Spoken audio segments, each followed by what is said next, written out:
신제품들은 계속 공개되고 있지만 소비자들의 지갑은 오히려 닫혀 있다는 생각이 드는 한 주였는데요. 시계들을 살펴보면서 그 이유를 생각해보죠. 자, 2월 첫째 주 시계 소식 출발합니다.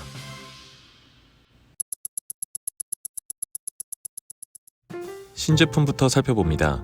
오데마피게가 갑자기 엄청난 양의 신제품을 공개했습니다. 홈페이지를 살펴보면 총 31가지의 신제품이 공개되어 있는데요. 홈페이지를 기준으로 구분 지어보면 코드 11.59, 로얄오크 오프쇼어, 로얄오크 컨셉 등으로 구분이 됩니다. 같은 그룹이라 하더라도 무브먼트나 케이스 소재, 또 색상 옵션 등 종류가 너무 많아서 모델 하나하나 다루는 게 쉽지도 않고, 그렇지 않다고 하더라도 소개를 하는 게 별로 의미는 없을 것 같습니다.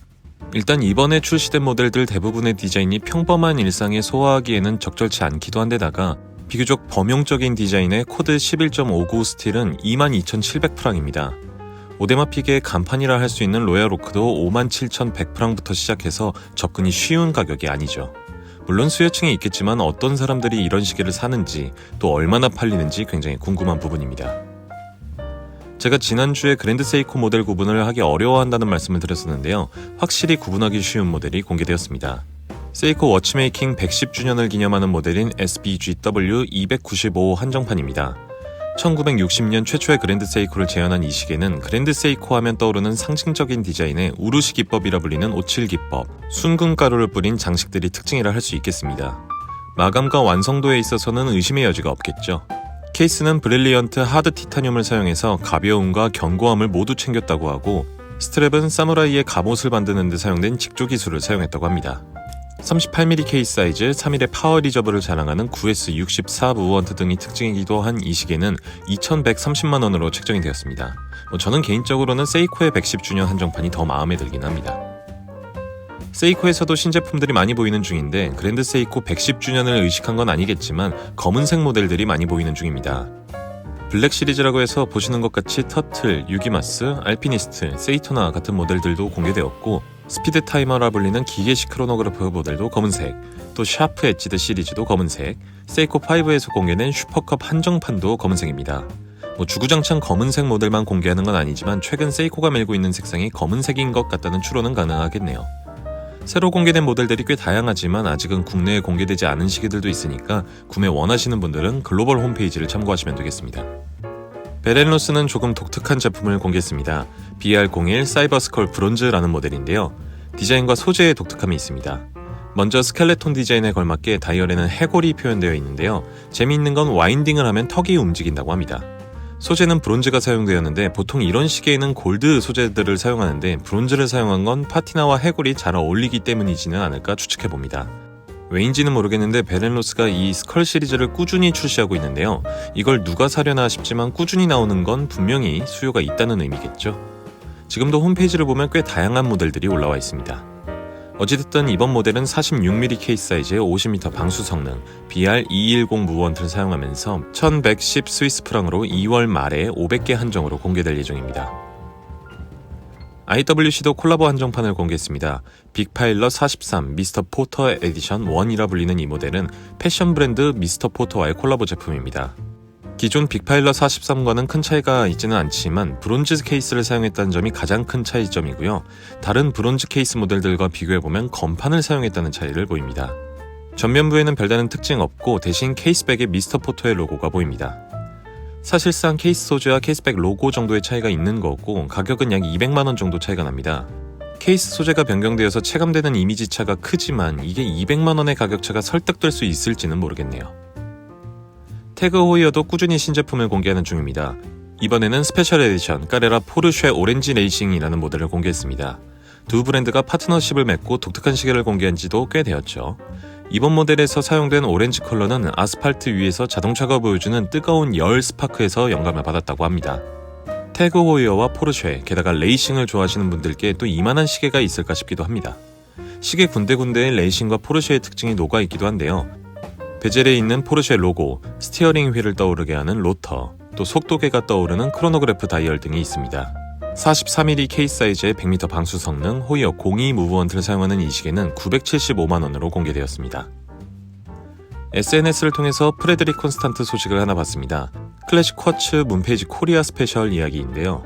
코리아 스페셜이라 해서 한국적인 디자인 요소가 담긴 시계로 생각할 수 있겠지만 포스팅된 걸 보면 그건 아닌 것 같고 한국에서만 판매를 하는 모델을 이렇게 표현한 것 같습니다. 그래서 공식 홈페이지에서는 이 모델을 찾을 수가 없고 네이버로 연계된 쇼핑 페이지에서만 볼 수 있습니다. 스트랩에 따라서 가격은 다르지만 100만원과 120만원대로 구분이 되고요. 프레드릭 콘스탄트가 클래식 원츠에 워낙 강점이 있고 또 무난하게 접근할 수 있는 가격대와 스펙이라서 관심 있으신 분들은 둘러보시면 좋겠습니다. 글라이신도 라인업이 확장되었습니다. 에어맨 빈티지 눈 시리즈 이야기인데요. 최초 밝은 다이얼의 눈 시리즈가 있었고 DC4 시리즈에 이어서 브론즈 모델까지 출시되었었죠. 이번에 글라이신 코리아 홈페이지와 SNS를 통해서 새로운 색상들이 공개가 되었는데 그린과 블루 모델입니다.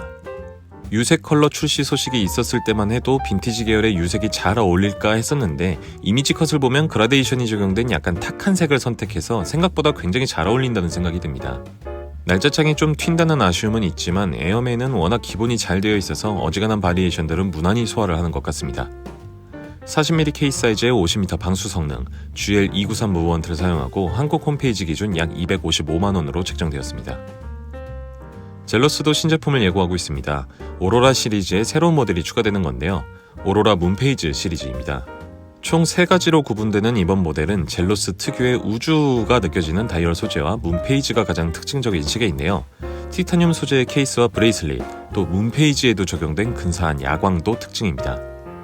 이전에 있던 오로라 시리즈들도 호평이 많았었는데 한층 더 진화한 것 같은 이번 모델은 2월 9일 출시 예정이고 공급받은 무브원트의 수가 적어서 판매 수량도 많지는 않다고 밝히고 있습니다. 39mm 케이스 사이즈의 200m 방수 성능, SW288을 사용하는 이번 오로라 문페이지는 $749부터 시작합니다. 스코브 안데르센도 새 모델 1934 텔레크론 고스트 에디션을 공개했습니다. 한동안은 다이버워치나 색상 추가 모델 등을 내놓던 스코브 안데르센에서 내놓은 새로운 디자인의 시계고 최근 마이크로 브랜드에서 유행하는 타키미터 시계들이 떠오르는 모델입니다. 스포티한 디자인과 그레이톤의 컬러가 인상적인 이 시계는 2월 20일까지 선주문을 받고 있고 5월 배송 예정입니다. 42mm 케이스 사이즈의 50m 방수 성능, 미우타 6X21 쿼츠 크로노그래프를 사용하는 이 모델은 현재 약 39만원으로 등록되어 있습니다. 스코브 안데르센 특유의 동글동글하고 귀여운 이미지가 잘 녹아있는 시계고 사각형 스타일의 푸시버튼까지 저한테는 꽤나 취향에 잘 맞는 시계입니다. 지난주에 공개된 시계들을 보면 하나같이 한정판, 콜라보 등과 같은 키워드를 강조하고 있습니다. 전 세계적인 경제난 속에 시계에 대한 소비도 얼어붙고 있어서 시계 시장에서는 지금이 아니면 살 수 없다 같은 일종의 압박을 주는 거라고 해석이 되는데요. 같은 스펙의 일반판에 비해서 가격이 더 높은 함정도 있습니다. 이 방식이 소비자들에게 의미 있는지는 의문이 좀 듭니다. 집계 자료가 없지만 적어도 국내 커뮤니티를 보면 이런 한정판 구매가 생각보다 많지는 않거든요. 가격은 계속 올리면서 의미만 부여하는 게 시계 시장이 할 수 있는 최선의 방법인지는 다시 생각해봤으면 좋겠습니다. 자, 소식들도 살펴보죠. 가격 인상 이야기가 빠질 수 없겠습니다. 2월이 시작되면서 스와치 그룹을 포함한 여러 브랜드들이 가격 인상을 했는데 국내 커뮤니티에서는 오메가와 오리스 이야기가 자주 보였습니다.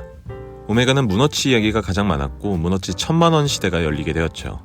1000만원이 아닌 모델들도 있고 실구매가는 이보다는 조금 더 낮겠지만 공식 리테일가가 1000만원이 된 건 여전히 말이 많습니다. 거기에 시마스터 다이버 300도 800만원이 눈앞에 있게 되었고요. 오리스도 이야기가 있었는데 간판 모델인 아키스가 이제 285만원이 되었습니다. 제가 아키스를 구매한 한 6년 전쯤에는 100만원대 중반대에 구매를 했던 걸 생각해보면 값이 많이 뛰었죠. 저는 시계값 인상에 대해서는 말로는 아쉽다고 해도 그냥 이해는 할 수 있다는 태도를 가졌었는데요. 제가 제일 좋아하는 오메가와 오리스라서 그런지 이번에는 진짜 조금 아쉽습니다. 워치앤원더스 일정이 공개되었습니다. 사실상 바젤월드가 사라진 지금 가장 큰 규모의 시계박람회라 불리는 워치앤원더스는 올해 3월 27일부터 4월 2일까지 제네바에서 개최됩니다. 약 50여 개의 시계 브랜드가 봄을 맞이해서 신모델을 포함한 여러 이벤트가 진행될 예정이고 참가 브랜드도 보시는 것처럼 공개가 되어 있습니다. 저도 꼭 가서 보고 싶지만 인터넷으로라도 열심히 찾아보고 소식 전해드리도록 하겠습니다. 호딩키에서는 재미있는 글을 업로드했습니다. 2023년에 시계시장의 5가지 예측이라는 글이었는데요. 이걸 다 보여드릴 수는 없지만 올해 시계시장에 국한될 게 아니라 최근 시계시장을 관통하는 내용이라 생각하면서 읽게 되었습니다. 현재의 트렌드와 그 배경에 대한 이야기가 재미있게 쓰여져 있기 때문에 킬링타임용으로 읽어보시면 재미있을 겁니다. 영상 설명란에 링크 첨부해두겠습니다. 자, 이렇게 해서 지난주 소식도 살펴봤습니다. 시계가 시장에서 살아남기 위한 방법을 조금 더 깊게 고민해 볼 필요가 있을 거라고 느낀 한 주였는데요. 다음 주에는 조금 더 밝은 소식들이 이어지길 기대해 봅니다. 자, 그럼 저는 더 재밌는 이야기들로 찾아오겠습니다. 감사합니다.